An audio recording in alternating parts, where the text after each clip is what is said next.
Life is a series of ups and downs, wins and losses. And sometimes all we can see is what's right in front of us. The next hurdle, the next goal, the next challenge.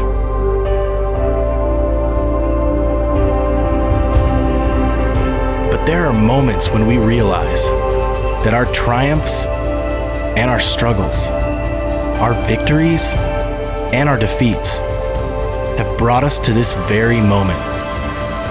And it all comes down to this.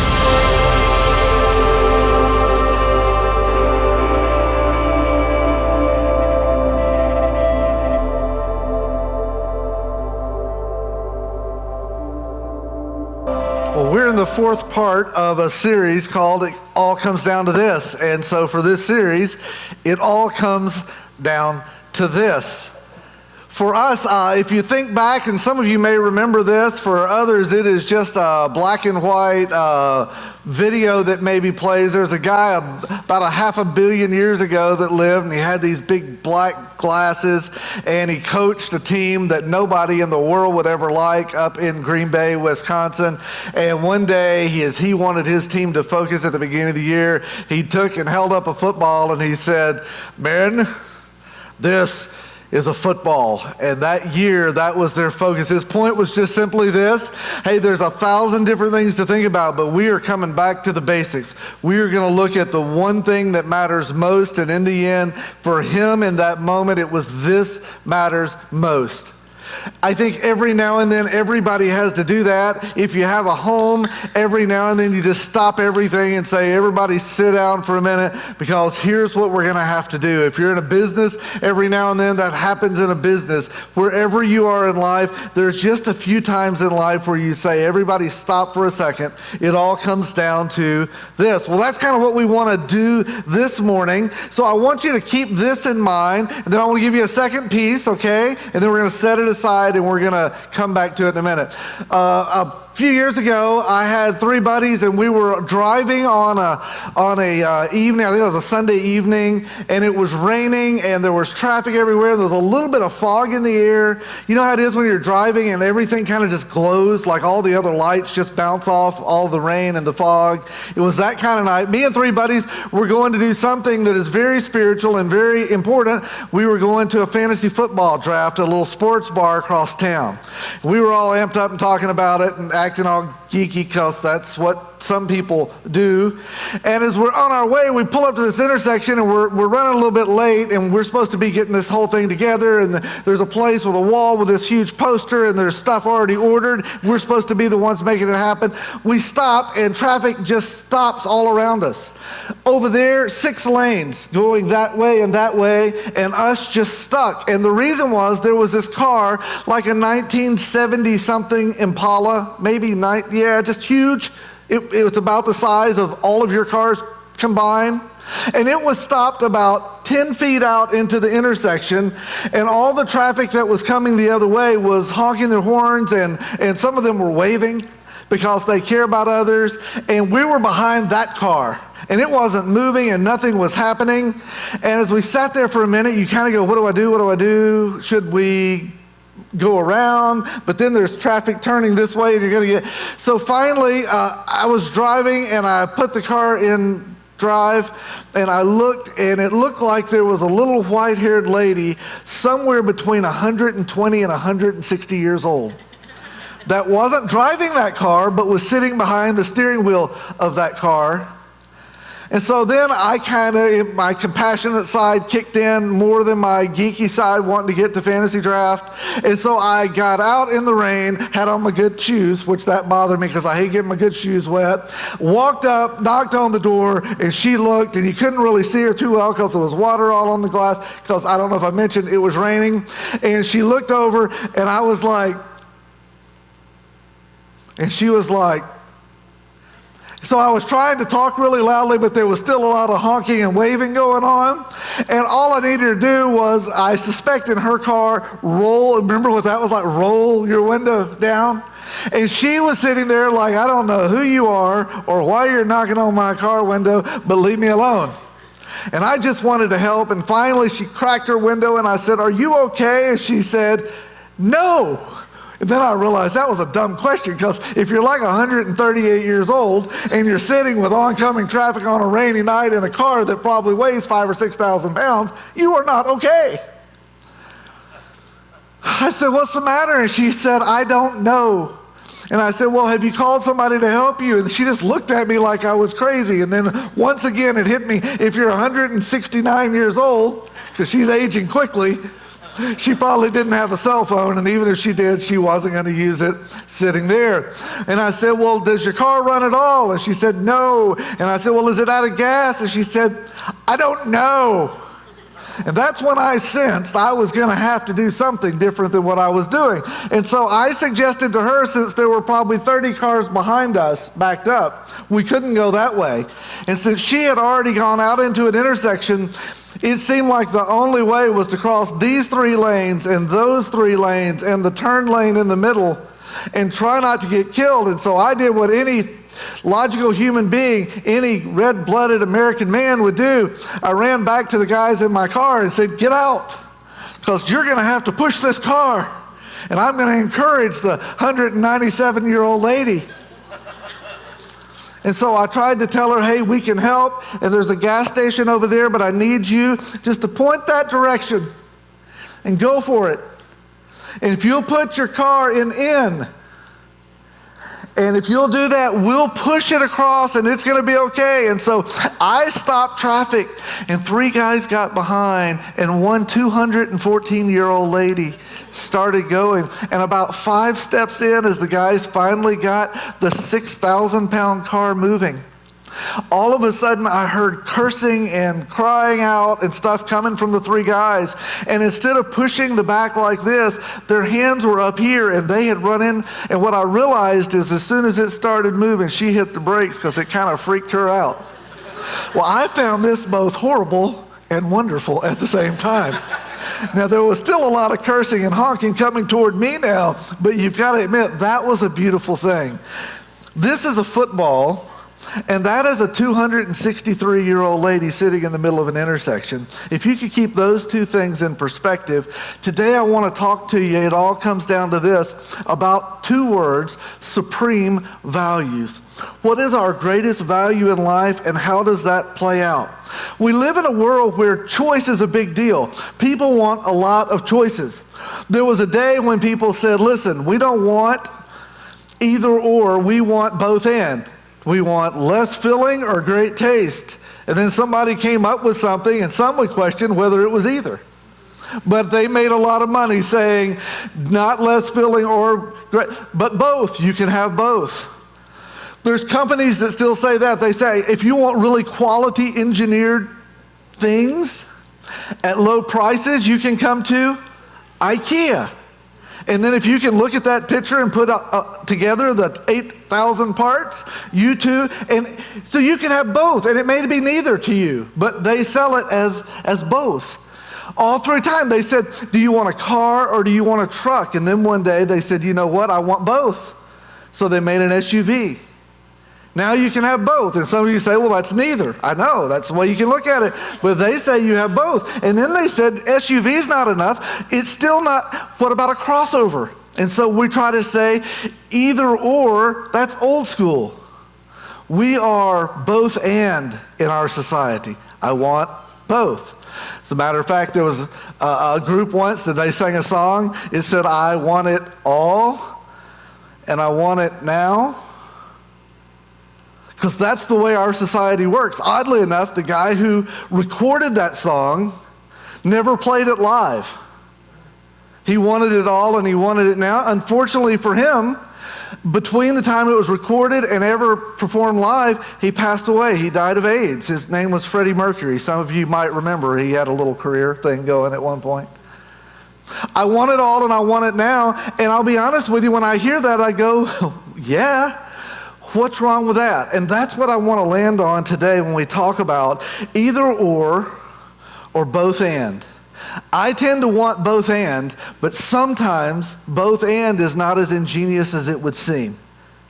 I'll just give you two things, two of life's supreme values. I don't think it's two of, I think it is the two life's supreme values. Some of them, one of them may seem really obvious to you. If you go to church a lot, if you don't, maybe it's a new thing for you. But it's where we'll start. The first one, it has a horrible word in it, by the way, and two words that don't go together. The first part of it is willing surrender. Life's supreme value is willing surrender. Sometimes both and turns out to be not as ingenious as it seems. There are points in life where both and just doesn't work. Unfortunately, we keep trying to fit it in. Now, a long time ago, I met this woman, sort of girl, while I was in college. And I was like blown away, and so I asked her to marry me, and then I knew some stuff about her that I could hold over her head, and so she said yes out of fear of blackmail. And so we stood up on a stage in a really ugly church building in Ohio, and there was a point in there when the minister looked at me, and he said, "Chris," because that's my name, he said, "Will you, forsaking all others, keep only unto her as long as you both shall live?" And at that point, I really considered either or both and. And I'm a both and kind of guy. And so I started to say, only her? There's like 3 billion other females on the face of the earth. Just her? I'm a both and. Can you imagine the end of that wedding if you do that? By the way, some of you are going, huh? Welcome to single life. That's all I can say. Can you imagine how that would turn out? And nobody would expect it because it's either or both and. And in that moment, you choose either or. I choose you. I know there's others available. I know there's other possibilities.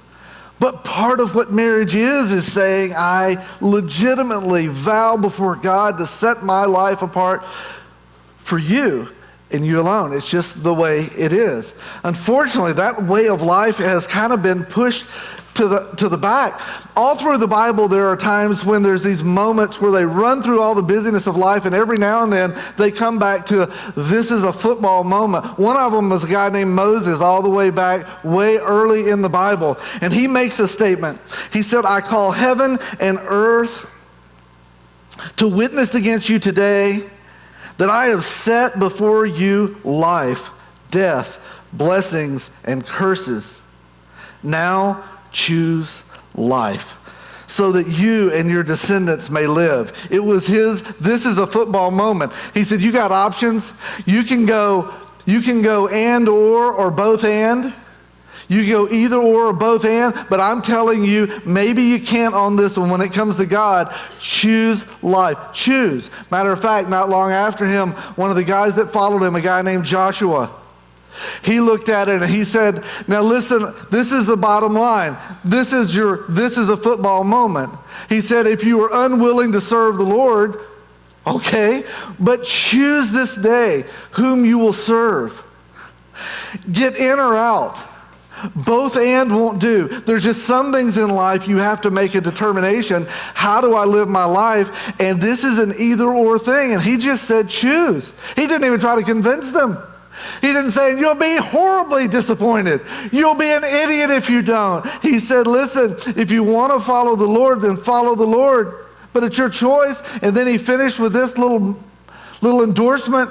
He said, but as for me and my house, we've made a choice. And we'll follow Jesus. We'll follow the Lord. Follow what turned out to our world to be to follow Jesus. Matter of fact, Jesus later on came, and there was a young guy that came to him who had all this knowledge and all this possession and wanted to make the right choice. And he said, what must I do to be saved? And Jesus said, I just want you to let go of what you've got and follow me. And the guy was like, either or? Dude, I'm a both and. And walked away sad that day, because Jesus said when it comes to life's supreme value, there are these two words called willing surrender. And what makes most of us struggle most with that is the word surrender is not all that enticing. Surrender is what you do when you give up. And Jesus would say, exactly. but I'm a man.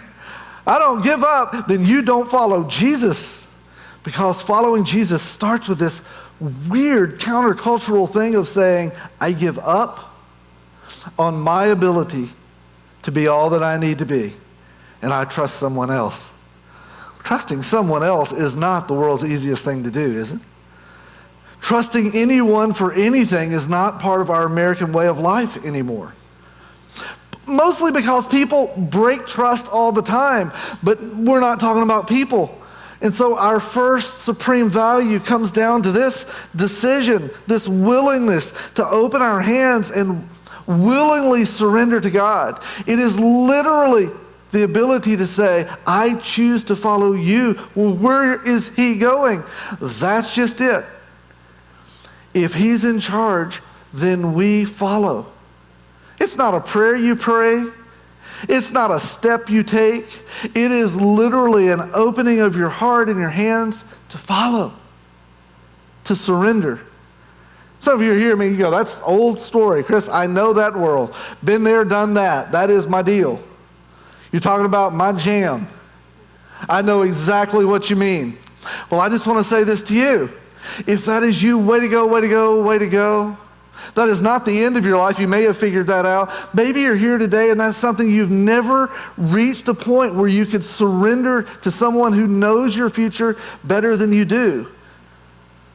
But I would encourage you, like my friend Joshua, we're old buddies from way back then, you choose to do what you want to do. We're not here to sell anything today, but I would just say from my perspective, the best decision, the best move, the best surrender I've ever made in my life was that one.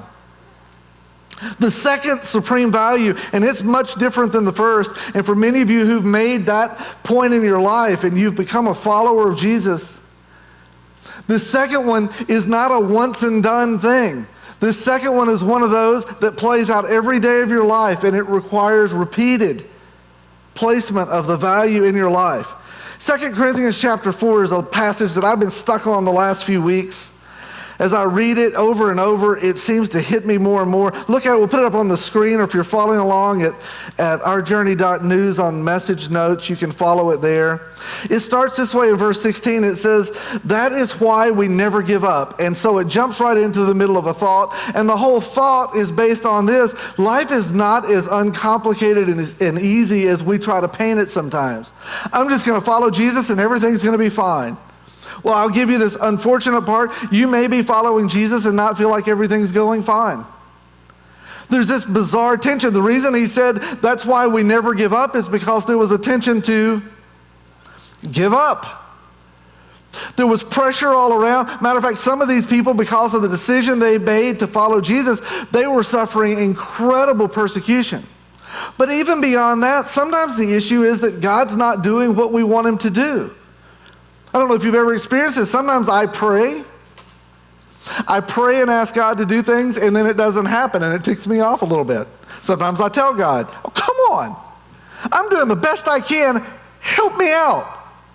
And it doesn't always go the way I want. I don't seem to be able to manipulate God into doing everything I ask. If you look at the rest of the passage, though, it says, though our bodies are dying, our spirits are being renewed every day. And it shows this weird tension. There's two things going on at the same time. For our present troubles are small, and they won't last very long.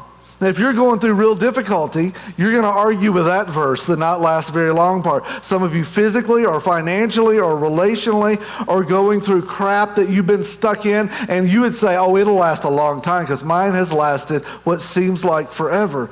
Maybe a different perspective, but I get the frustration. It says, yet they produce for us a glory that vastly outweighs them and will last forever. His point is there's more going on than meets the eye. I get your frustration, but there's something else happening. He finishes the passage this way. He said, so we don't look at our troubles we can see now. Rather, we fix our gaze on things that cannot be seen. That's bizarre. We look at things we can't see. There's the smartest statement of the morning, right? Here's what we do. We could focus on all the things that are hitting us now that we can't control, but instead we raise our gaze a little bit higher because when we do, it adds a perspective that helps us. For the things we see now will soon be gone, but the things we cannot see will last forever. The second big, supreme focus is I have to have a clear vision of the finish line, of the goal line. I used to referee basketball, especially for kids, for a long time. Inevitably, 2 or 3 times a season, you throw the ball up and they tip it, and the ball gets tipped to a kid, usually accidentally, and they catch it, and it's like, ah!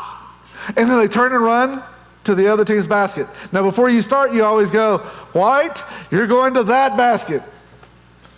Red, you're going to that one. And they all go, okay. And then they tip it and run to the wrong one, and then you blow the whistle, and it's utter chaos for about 30 seconds. But in the moment, it's hard to remember what we're running toward. There's big professional athletes that do this. Every now and then you'll watch a video of some guy who caught the ball and ran the wrong way, and you go, how could you not understand that? And in the moment, he'd say, I just had a brain fart. It just happened. I don't know. But I just want to tell you, in life, it is easy to forget what the goal line is because there's so many other things coming our way. And there's a tension around that. Also, almost everything I hear defines the goal line as something different than what God does. And so I'll be honest with you, I think one of the most complicated things in life is this little passage that said I have to raise my gaze beyond today, and I have to see what's lasting. Because most of us spend most of our days working toward things that do not last. So we've been doing this throughout this series, some kind of words from the coach that will help us. I've got 3 of them. Here they go quickly. First, God is changing our character more than he's guaranteeing our comfort. What I want in life is to get what I want, when I want it, how I want it, and for it to feel pretty good to me. And so I pray to God, hey, God, take care of this because I don't like this. God, do that because that would be better, and then I rationalize it. But here's the reality. Sometimes God is moving me toward a different goal line. He is trying to redefine my character while I'm trying to find a way to be comfortable in my life, and then I get frustrated with him because he doesn't do what I ask him to do. Can I just say this about your life? I don't know where you're headed, but I know God is heading you somewhere. And his goal has more lasting ramifications than just getting you through today comfortably. And often our greatest tension in life is that we're so frustrated because what I want and what God wants are different things. I just want to tell you, from his side, he is trying to build in you something that will last forever, and that has to do with your character, not just your comfort. The second one is this: God is designing for our forever while we're decorating our tents. Maybe another way to do it, he's trying to build something with concrete while we're trying to build something with cardboard. How ridiculous would it be to go to Motel 6 and rent a room for the night and spend the entire night redecorating it so you can check out at 9:30 tomorrow morning? And sometimes I think we do that with our life. We spend all of our waking hours and all of our energy and all of our value in life we put into how we can decorate this very temporary life. And God just says there's more going on than meets the eye. And if you are so lost in your temporary, you're going to miss out on the beauty of forever. And you'll have to be a bit countercultural. You'll have to get out of your own little head for a little while to realize that there's more going on than meets the eye. And maybe the reason you feel so much tension in life is because God's trying to take you one way, and sometimes we're fighting to go another. I don't know about you, but that is such a difficult thing for me. Here's the third one. You can't temporary. This is a little Yoda-esque in the way it reads. You can't temporary yourself into eternal life. You can't say, I'm just going to keep doing these temporary things till they all stack up and make something everlasting. But you can eternal yourself into a very significant temporary life. I'll just say it again because it doesn't make sense on first read. You can't temporary yourself into eternal life or eternal things. You can't say that my whole life is going to be on my hustle for here or my side hustle to my side hustle so I can have a bigger or better or stronger so I can have more of. All of those things may be okay, but they are not the thing. They are just things. And if I focus on just things and hope to end up with a life I need and desire and that matters, I'm going to have to learn at some point to focus on the thing, the supreme value. It's a hard thing to do. Today matters. Jesus said it this way. He said, seek first the kingdom of God. Seek first the things that will last. He didn't say seek only. He just said you got to put it in its place. You can't temporary yourself into eternal. But if you'll put it in place, these other things will find their place. So you're saying it's bad to have a good home? No, I'm not saying it's bad. Go for it. But if your quest in life, hey, I hear people say this all the time, I just want my kids to have the things I didn't have. Can I just say this? If that's your quest in life, you're going to miss a lot of life, and your kids are going to miss a lot of what they need. Unless the life you're trying to give them is the one that God gave you. Does it mean good experiences for your kids aren't good? No, of course not. But if that is your quest in life, your kids are going to reach a point where they've had a lot of experiences and a lot of things. The problem is what they need is a mom and dad who seek Jesus first. Man, that's hard. You know why? Because when you wake up tomorrow, everything in life's going to drag you a different direction. So if we're going to land on this, we have to view differently your life. So I'll give you 3 things. If you want to make some progress on this, here's these 3 things that will help you. The first one is this. Maybe get up in the mornings. You can go to ourjourney.news to the message notes. They'll be there most of the week for you. This is some stuff I work on a lot. I am not what I do. I am not what I do. That my purpose isn't my title. Salesperson, clerk, medical professional, factory, line work, manager, banker. It's not who you are. We don't go with a lot of titles around here. I don't know if you ever noticed that. That's not a big deal for us. Everybody wearing like a badge or getting a parking place. It's not a big deal. Part of the reason is, pastor is not who I am, it's just what I do. If I didn't do this, who I am wouldn't change. The problem is so many of us live our whole life with a title deciding what we are. Hi, I'm so-and-so, and especially for many of us who are guys, we like to introduce, I'm so-and-so, and this is what I do. What you do is not who you are. Can I give you one a little bit deeper than that? Wife isn't who you are. Husband isn't who you are. Friend isn't who you are. Mother isn't who you are. Father isn't who you are. That's what you do. Well, I don't know about that. I'm a mom. You may be a great mom, but mom's not who you are. That you are who you are because you are in Christ.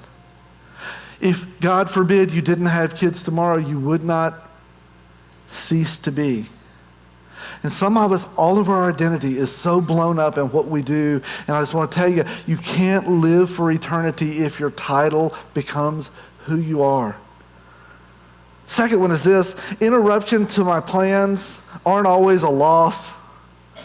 Even if it means there's somebody in front of you that impedes your progress, interruptions aren't always a loss. It may just be that God has a bigger plan and he's up to something you don't know. But you're going to have to trust that there will be times that God will drop right in the middle of your world an interruption to your plan for life.